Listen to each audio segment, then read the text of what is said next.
Now, I've played a lot of Flash games as a kid.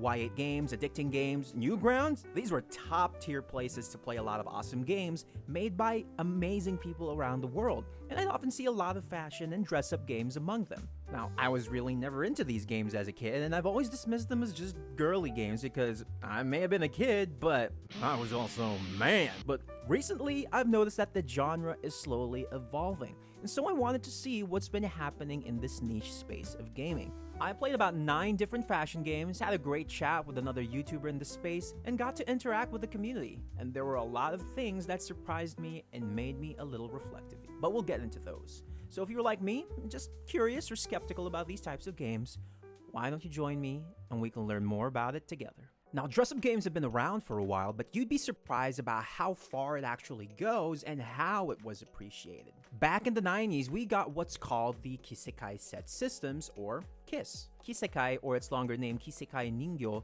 translates to dress-up dolls, where you would dress up these virtual dolls with different clothes that you could drag and drop into place. It became extremely popular among otaku communities due to a lot of it being anime models, and surprisingly became a way for independent Japanese artists to showcase their talent by creating their own KISS dolls and outfits that people can then download and play around with. Now, of course, this wasn't restricted to just dress-ups, as you also had the ability to design things like cakes and houses. It even has an adult subgenre, considering that you could, do the opposite of dressing the virtual dolls. Now, KISS may be considered more of an interactive art than games per se, but you can't argue that the premise is what really started this medium, and seeing how far back it actually goes and who the demographic was is interesting, especially considering how these have changed over the years. Nowadays, dress-up games, or even fashion as a game mechanic in general, is not given a lot of attention, or aren't given as much importance as other mainstream titles. That's until we got Infinity Nikki, and my own exposure to it started with the Game Awards, where I watched the trailer. I was of course a little skeptical because it generally looked like a Genshin clone, but I gave it a chance. Now, initially the story felt a little silly. You get isekai'd to a world and you're trying to help a goddess by finding legendary outfits, but the styling? Jesus, the detail that goes into the outfits is pretty insane. The graphics are great, especially on PC. I started playing around with different pieces, hairstyles, started taking pictures of Nikki with the scenery, and holy crap, what do you mean I'm already level 21? I was hooked. And so I was kind of curious on how much deeper can this go? What else is there to see in this genre? And that's where I sought out some help from Hamster, who's another YouTuber with a lot more experience in these types of games, and she gave me quite a bit more insight into the world of fashion games, as well as a few games to try out for myself. One of the first things we discussed was essentially who these games are for. I mentioned how KISS was largely built by otaku communities, and the way modern dress-up games are designed suggests that they very much appeal to young girls more. You'd think that the player base for these games would be girls aged about 13 to 18, but actually there's a huge adult player base for these games as well. A lot of the players on the Infinity Nikki subreddit, for example, are people aged 18 to 30 years old, and even Hamster's Discord server, which is restricted to 18 plus members, has like 1,000 members now and keeps growing. But why is this the case? Why are games that are normally targeted towards preteen and teenage girls also becoming a lot more attractive for adult women? And for the case of Infinity Nikki, for example, why are they suddenly becoming more engaging for a wider mainstream audience? One of the most obvious reasons is, of course, the styling and the fashion itself. The way it's evolved mechanically and graphically in these games is honestly really impressive. Most games in the past follow a 2D art style. I remember back in high school where I got the chance to play the Kim Kardashian mobile game. I'm not sure if any of you remember that, but it was kind of fun, just a little grindy. And when EA acquired the devs, it was all downhill from there. Now, 2D hasn't really died yet, with some games now like Love Nikki, which is the first game in the Nikki series, as well as Suit You. Suit You in particular is unique because it has male characters that you can style, and I love that you had the option to follow either more Western cartoon features or anime features, which was a pleasant surprise for my weeb heart. Now, these are great, don't get me wrong, but what truly blew me away was how the 3D stuff was progressing. Now, I already thought that Infinity Nikki's customization was kinda insane, but then Hamster was like, no bro, watch this, and showed me Life Makeover by Chinese developers Archosaur Games. If you're somebody who's really into in-depth customization down to color and even the material and texture of the clothes, This game is honestly one of, if not the best out there, because you can just see how much detail and physics were put into the outfits. Like zooming in whenever I shift the pattern or the material to see how they change scratches an itch in my brain in such a satisfying way that I never thought possible. Funny enough though, it does get a bit of flack for being almost a carbon copy of Shining Nikki, which is another game in the Nikki series that released 4 years prior. And it's mostly because it does copy a lot of elements from the game and then kind of tweaking it a little bit to make it better. There are a few reasons to prefer Shining Nikki, however. Like, I've seen a lot of people be put off by the uncanny valley effect of the life makeover avatars, which is fair, I suppose. It's more of an artistic choice at that point. But the customization options in these games, the different poses, and the creative ways you can frame and share these styles are a great way to really express your creativity. Speaking of sharing photos of your outfits and competing with others is another staple in these games. Most times, it's just a simple matter of getting the most points and picking outfits that best align with the given criteria.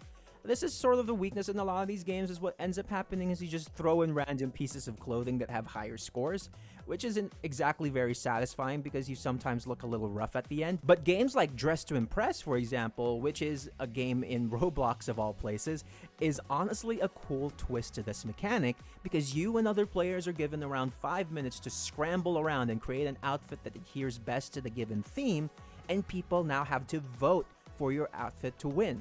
Think Cards Against Humanity, but your sense of style is kind of on the line. Now, naturally, a lot of players may not be super satisfied with just the dressing up mechanics and competing. Maybe you want a story or some world building.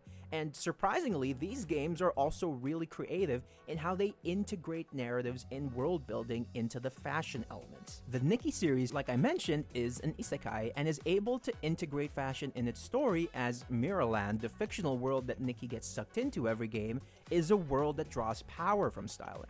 It's also cool how each game takes a different approach to the narrative. Like if you want something very lighthearted with a plot that doesn't really take itself too seriously, you can play the very first game, Love Nikki, as it is the simplest in terms of mechanics and can be played casually. Shining Nikki puts a darker theme into the narrative, with Nikki tasked with preventing the destruction of Mirrorland at the hands of a legendary designer called Leonid. And then Infinity Nikki takes a page out of Genshin, but instead of finding Archons, you're trying to find legendary outfits that will help save Mirrorland again. If you want an over-the-top crime drama that goes off the rails really quickly and stays there, Life Makeover might be for you.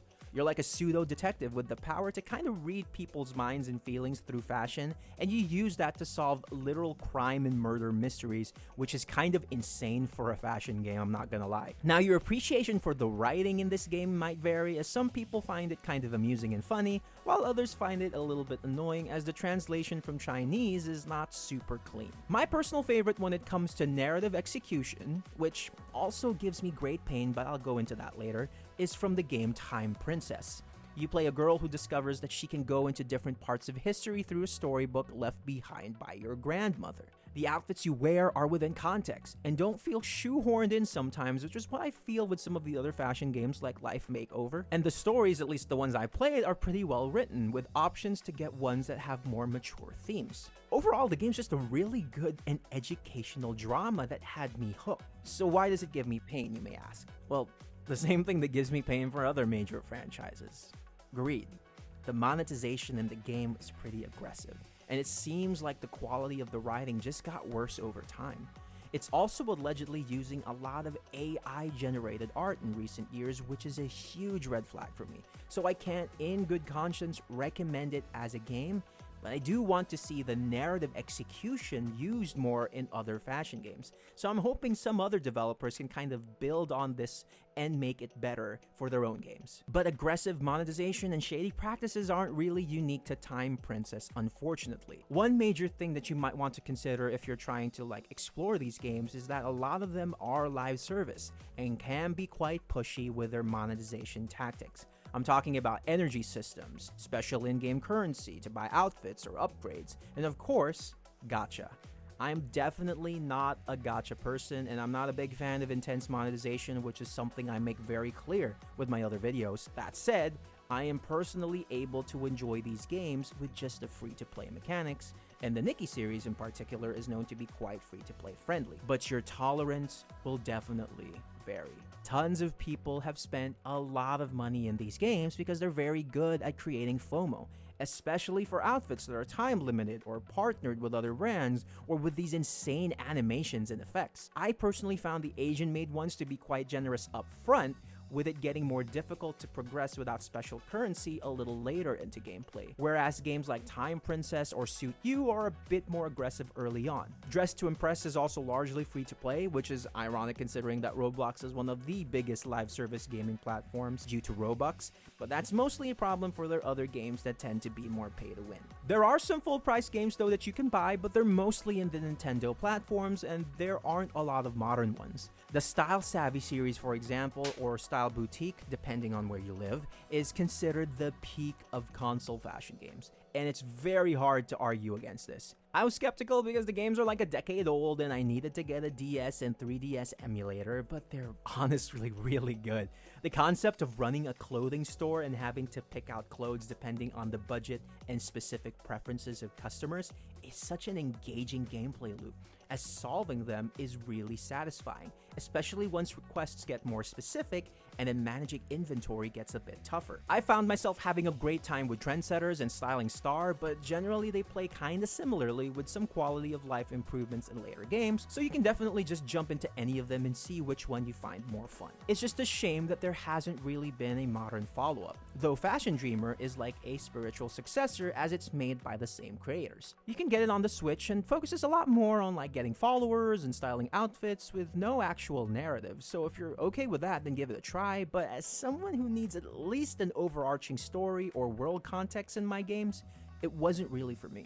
I wish that another developer could create another full game on console, but I understand that's unlikely, considering that the free-to-play and gacha models are just very profitable. Now, another personal nitpick is how overwhelming some of these games can be, which I think is mostly a sin committed by gacha games in general. You like interacting with Nikki or your avatar? Well, luckily you now have home features where you have a pseudo-life sim with a house and furniture building features, and then you get to manage your avatar's hygiene and hunger like it was The Sims. There are these side stories with their own gacha pulls and daily login rewards that you have to manage with like 1,000 other temporary and permanent features. You got menus and ads and flashing icons and events. You get to take Nikki to the movies, your dog needs to take a dump somewhere. Oh crap, I have some guild stuff to do. Like, Jesus Christ, please, I just want to make cute outfits. Why do I feel like Rami Malek and Mr. Robot navigating through multiple pages at like 3 a.m. or something? It's just a lot of stuff and a lot of features that they want you to do, and I do get it's to increase engagement,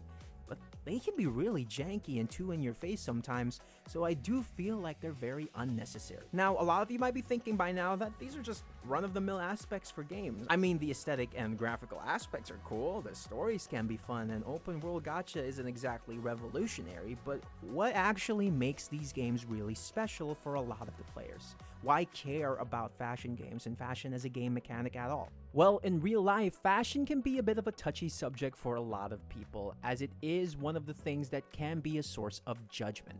But also for many others, including myself, it's a form of self-expression. But the problem with buying clothes and trying out different types of unique outfits in real life is that 1, it can be very, very expensive, and 2, it can be a source of anxiety or pressure for a lot of people. But as Hamster brought up in our conversation, fashion games not only give you a lot of that freedom to do so without worrying, but also build some of the most mature, uplifting, and wholesome communities that I have ever seen in gaming. There will be a few exceptions, of course, but I very rarely see open hostility. Even disagreements that happen on Reddit for these games tend to be surprisingly mature, which I find to be very pleasant. I've also been lurking in Hamster's Discord, and players just share their outfits and recommendations. The conversations are always really wholesome, very encouraging and uplifting. I've been having fun taking photos with other Infinity Nikki players whenever I see their photos pop out throughout the world, and it's just a great feeling. Fashion games feel like a safe space to just be creative and to express yourself.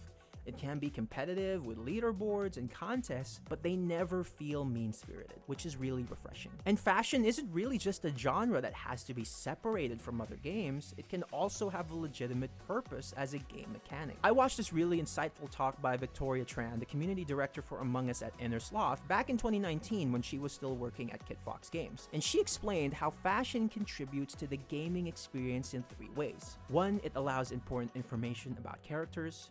2, it allows self-expression. And 3, it's just fun. The latter 2 we've kind of gone over, but the first one was interesting because it's something we often take for granted. It tells us more about a character's personality, their behavior, their preferences, without requiring a lot of exposition or text. In a way, bad fashion in games is just fashion that doesn't really give us anything, or even fashion that feels limiting or contradictory to how a character or a player may present themselves. This is a reason why a lot of Monster Hunter players, for example, play as female characters because the female armor just looks much better.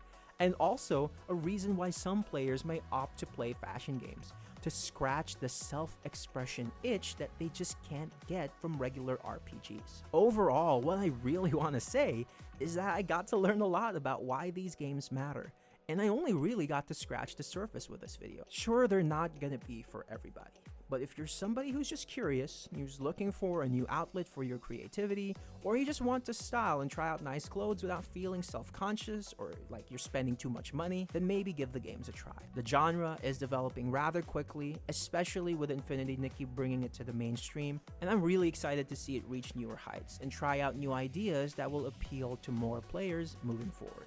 If you're not convinced, well, try them out for yourself and do let me know what you think in the comments below. Special thanks again to Hamster from Hamster Buttocks for all the help and for giving me this opportunity to really explore this genre. Do give her a follow and watch her stuff. They're very entertaining. I like how she involves her boyfriend in some of her videos as well. It's really fun. And do like and subscribe if you like what you see or if you learned anything. This is Sai from Fireplace Gaming, and I hope you're having a great one. Catch you later.